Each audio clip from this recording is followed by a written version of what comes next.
ഒരു നല്ല പ്രഭാതം കൂടി തന്ന് നമ്മളെ അനുഗ്രഹിച്ച് നല്ല തമ്പുരാനോട് നന്ദിയുള്ളവരാകാം.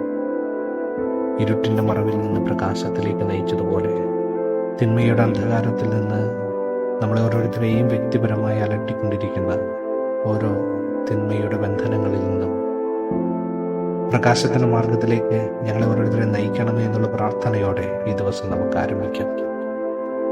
ഇത് ദൈവത്തിൻ്റെ ഏറ്റവും വലിയ സമ്മാനമാണ്. അധ്വാനിക്കുന്നവരും ഭാരം വഹിക്കുന്നവരുമായിട്ടുള്ള എല്ലാവരും എൻ്റെ അടുക്കൽ വരുവിൻ, ഞാൻ നിങ്ങൾക്ക് ആശ്വാസം നൽകും.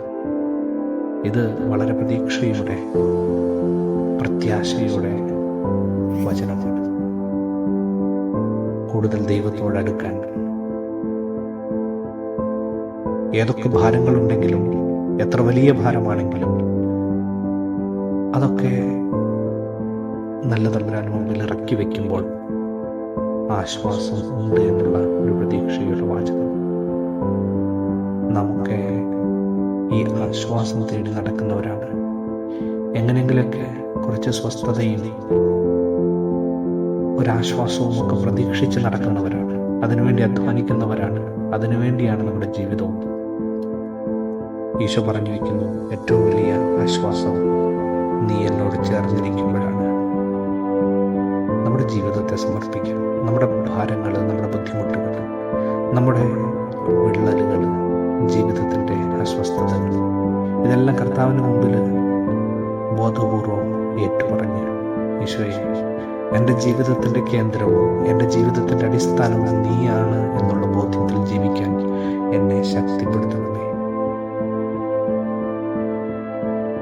കൂടുതൽ തീക്ഷ്ണതയോടെ എൻ്റെ ഈ ജീവിതം നിനക്ക് വേണ്ടി, നിന്റെ വചനത്തിനു വേണ്ടി ഈ ജീവിതം സാക്ഷ്യമാക്കാൻ എന്നെ അനുവദിക്കണമേ. ഇന്ന് വളരെ പ്രത്യേകമായിട്ട് നമ്മുടെ ജീവിതങ്ങളെ കർത്താവിൻ്റെ കരങ്ങളിൽ സമർപ്പിക്കുന്നതോടൊപ്പം നമ്മുടെ പ്രിയപ്പെട്ട മാതാപിതാക്കളെ, നമ്മുടെ സഹോദരങ്ങളെ, നമ്മുടെ ബന്ധുമിത്രങ്ങളെയൊക്കെ സമർപ്പിക്കാം. നമ്മുടെ വാക്കുകൊണ്ടോ പെരുമാറ്റം കൊണ്ടോ നമ്മുടെ മാതാപിതാക്കൾ എപ്പോഴെങ്കിലും വേദനിക്കാൻ ഇടയായിട്ടുണ്ടെങ്കിൽ ഈശോയോട് നമുക്ക് മാപ്പ് ചോദിക്കാം. ഈ പ്രഭാതത്തിൽ ഉണർന്നെഴുന്നേൽക്കുമ്പോൾ ആ പ്രിയപ്പെട്ട മാതാപിതാക്കളുടെ മുഖത്തേക്കൊന്ന് നോക്കി